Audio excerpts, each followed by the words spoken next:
Chapter 1: The Taste of Rain and Cheap Cigars. The city was a corpse, and the rain was just a slow-moving decomposition.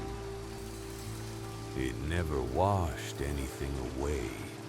It just made the rot shine. My name is Elias Thorne. I'm a private investigator, which is just a polite way of saying I'm the guy you call when the police won't listen, and your conscience is too loud to let you sleep. My office on 4th and Main tasted of dust, old whiskey, and the ghost of every lie told here for the last decade.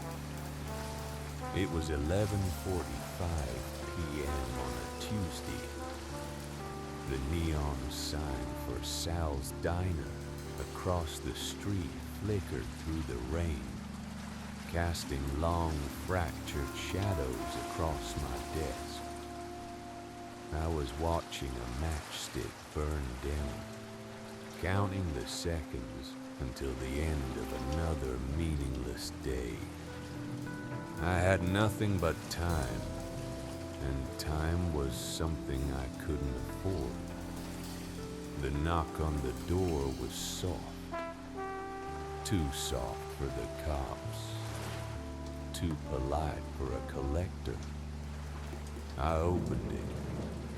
She was standing there, a silhouette against the flickering hallway light, a classic noir cliché, a silk scarf, a dark coat, and enough money in her purse to buy and sell my entire career.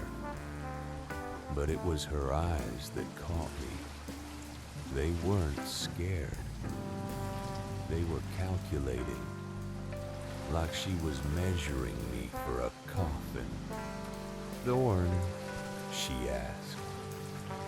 Her voice was smoke and honey.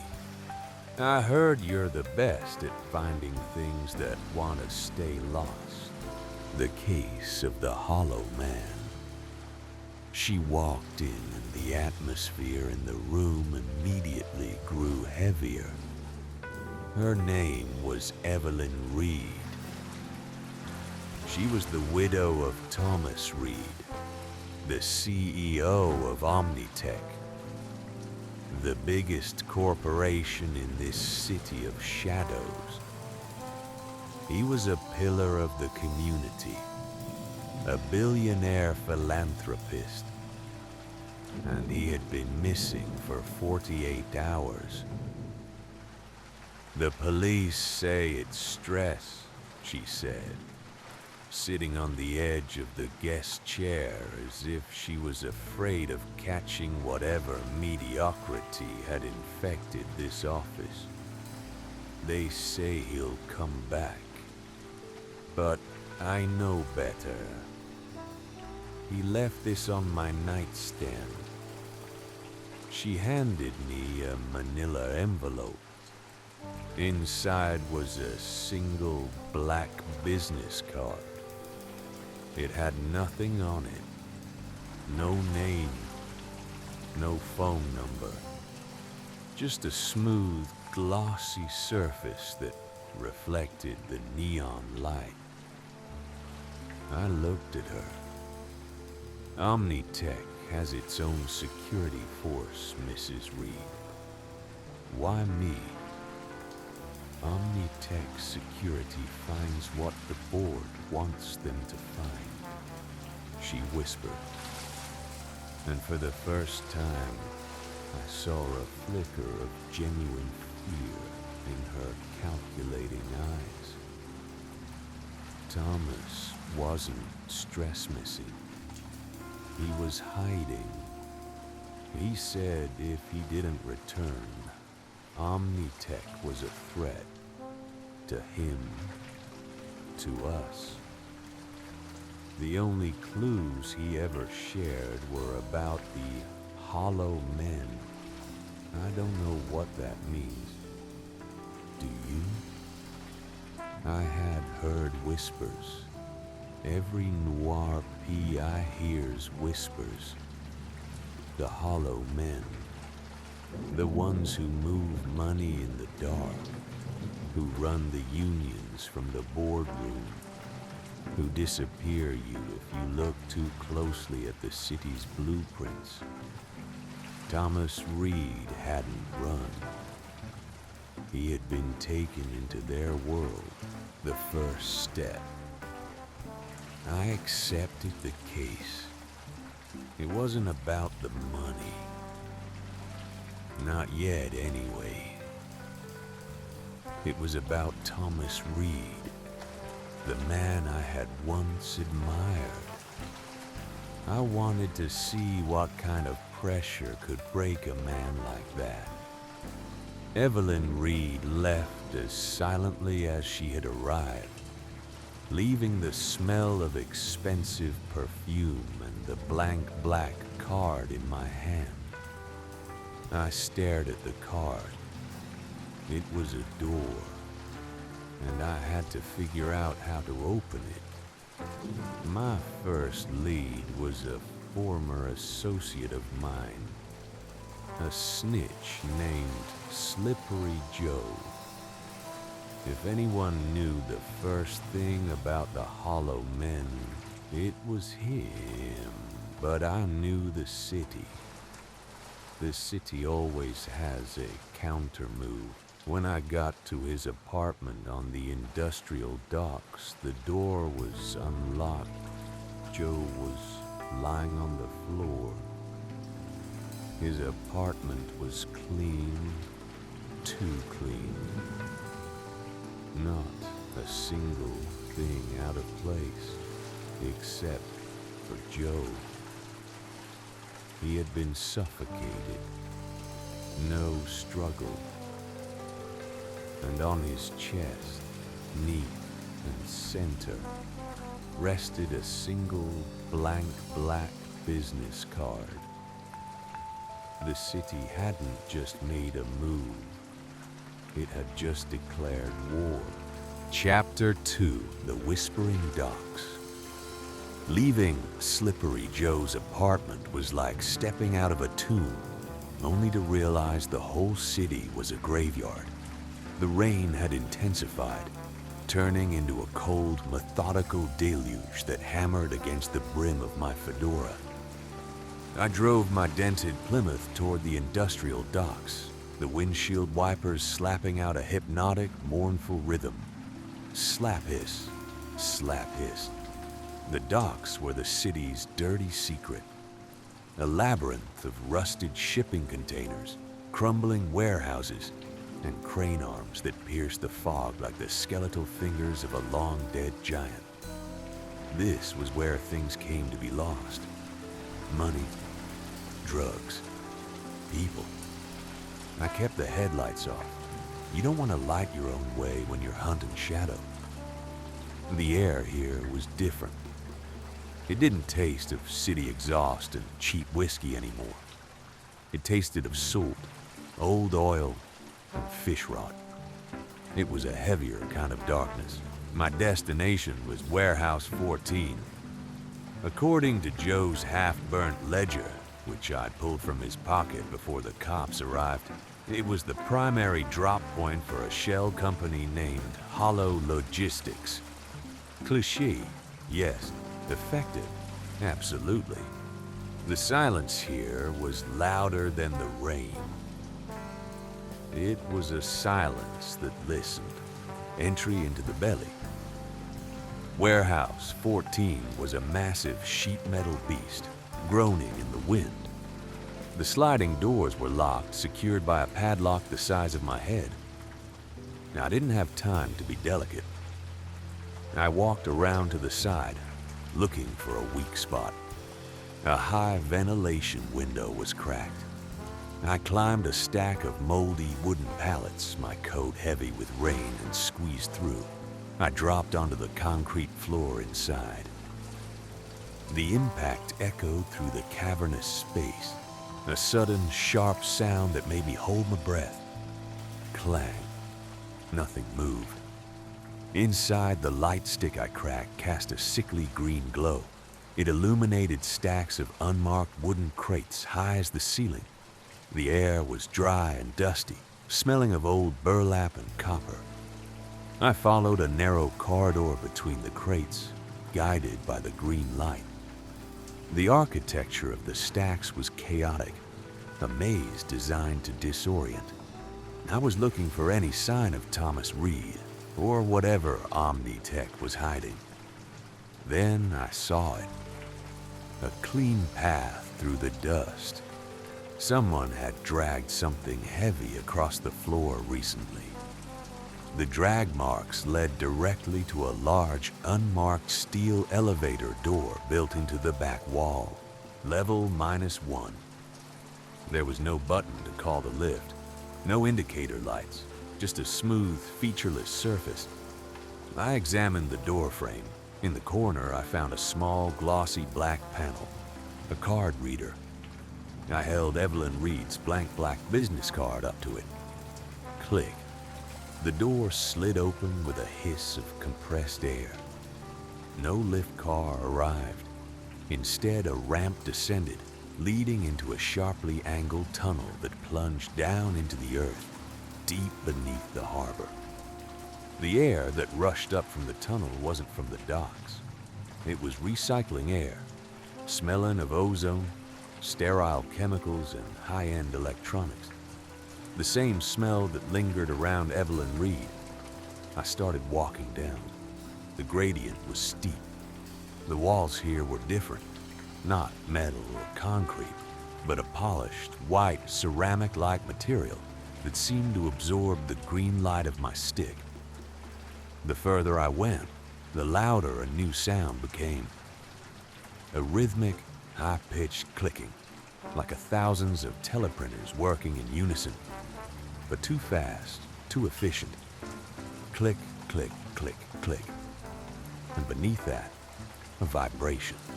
A low, powerful thrum that hummed through the ceramic floor and settled into the marrow of my bones. It felt like walking into the engine room of the world. The ramp ended in a heavy security door. It was slightly ajar. I pushed it open and stepped through. I was standing on a metal catwalk, looking down into a vast subterranean chamber. And the green light of my chemical stick wasn't enough to illuminate what I saw. The entire chamber was alive with thousands of tiny glowing blue lights, pulsing in time with the thrum. Chapter 3, The Machine in the Earth. The security door hissed shut behind me, sealing me inside this impossible space. Warehouse 14. The rain-slicked docks, Slippery Joe's tomb. They were all a universe away. I was standing on a metal catwalk, looking down into a vast subterranean chamber that wasn't built. It was engineered. The green light of my chemical stick was a joke here.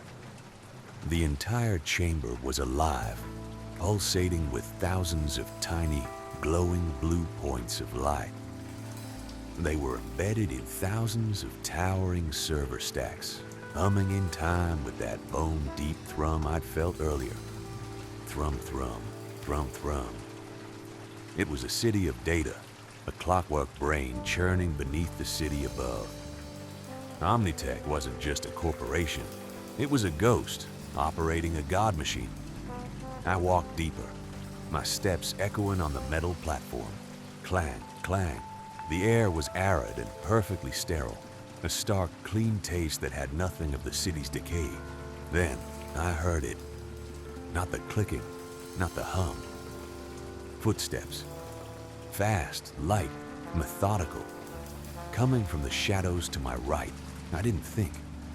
I scrambled under the catwalk, pressing my heavy trench coat into the freezing metal grid. From below, I watched a figure walk directly over me. It was a security guard, but wrong. Clad in an Omnitech armor that absorbed all light.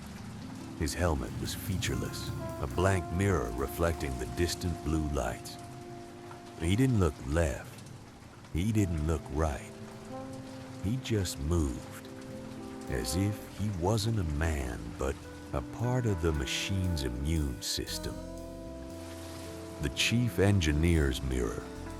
I let him pass, then moved toward the far side of the chamber, guided by the drag marks that had started back on level 0.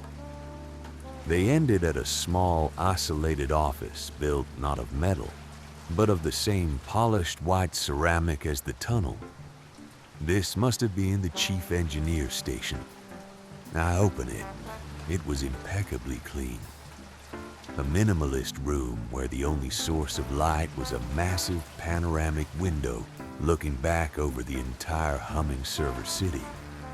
At the centerpiece desk, surrounded by hundreds of empty, perfect black squares of data glass, sat Thomas Reed. He was motionless, dressed in the same perfect suit Evelyn had described. "Mr. Reed?" I asked, my voice barely a whisper through the high-frequency clicking that filled the room. He didn't turn. He was staring at his reflection in the panoramic window. "Thorne," he said, and his voice was flat, synthesized, echoing not from his mouth, but from a speaker built into the desk itself. "We found the door, Detective, but doors here only open one way." He slowly turned his head. Half his face was Thomas Reed, a billionaire, a pillar of society. The other half was gone, replaced by an array of pulsing blue data points, embedded directly into his cheekbone, his temple, and his left eye socket. He was fused with the ceramic window, with the machine beneath him, the revelation of the Hollow Men. Thomas Reed hadn't run, Detective. He had been optimized. "The city needs order," Reed's synthesized voice explained. "Human variable is too high. Slippery Joe was optimized for his failure. Evelyn is being monitored for optimization now. Omnitech security is optimization. The Hollow Men. Look around you, Detective. We are the new architects." He raised a hand that was half ceramic and half flesh, pointing not at me, but at my reflection in the window. "You are a variable, Detective Thorne, and variables are optimized." Beneath me, the clicking changed. Thousands of tiny mechanical apertures opened across the ceramic walls. From them emerged thousands of tiny metallic spiders, their eyes glowing with the same cold blue data light. They started to march, thousands of optimized variables, descending from the catwalks, crawling up from the shadows, optimized and hungry for order. Chapter 4, The Ascent of the Variables. The clicking was no longer a sound. It was a physical pressure, a high-frequency tide rising from the abyssal floor of the server city. I stood on the metal catwalk, my flashlight a useless, dying ember against the cold blue swarm. Thousands of those mechanical spiders, the optimized variables, were ascended with disturbing synchronized precision. They moved not as individuals, but as a singular, hungry entity, a localized order intended to correct me. I turned and ran, not with hope, but with a primal, desperate refusal to be optimized. My breath came in ragged, burning hitches, the sterile chemical air of the complex stinging my lungs. I scrambled up the steep ceramic ramp, my heavy trench coat a lead weight, my leather shoes slipping on the flawless, polished white surface. The blue lights below merged into a singular chasing wave. The hum of the machine grew into a thunderous, vibratory roar, shaking the very ceramic plates under my feet. The door at level -1 was a distant, taunting ghost of the rain-slicked docks I once knew. Reed's synthesized voice echoed through the tunnel, flat and omnipresent. Variable. You accelerate your consumption. Optimal efficiency dictates deletion.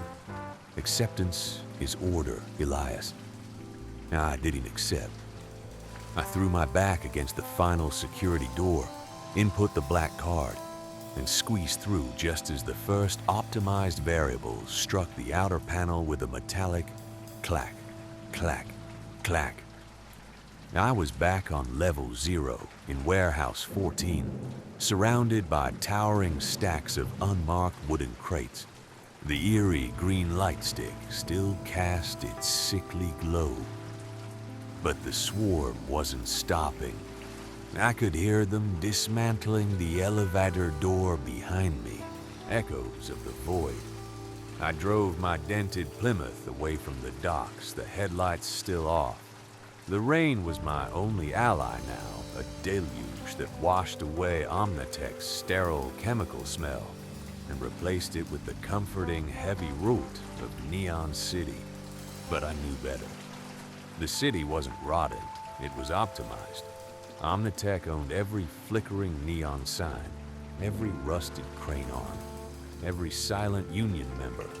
The Hollow Men weren't a myth, they were the new architects. Thomas Reed hadn't run, he was hiding in plain sight, optimized for his success.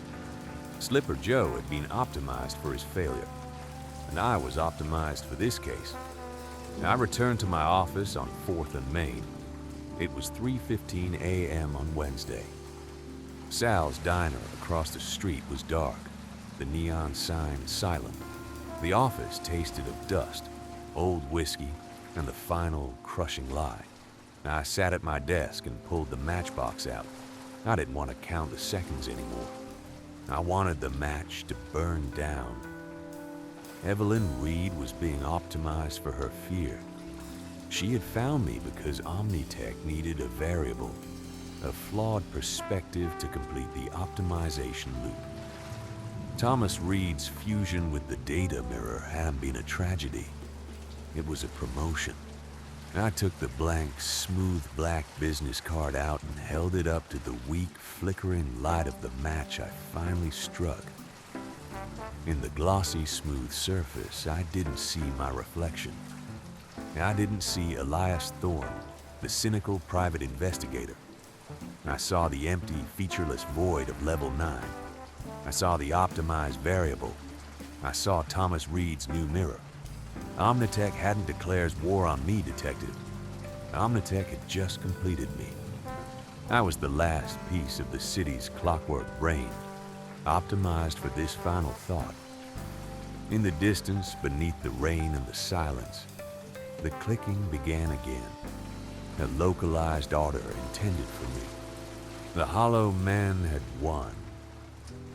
Neon City was optimized, and I was just another hollow, optimized variable.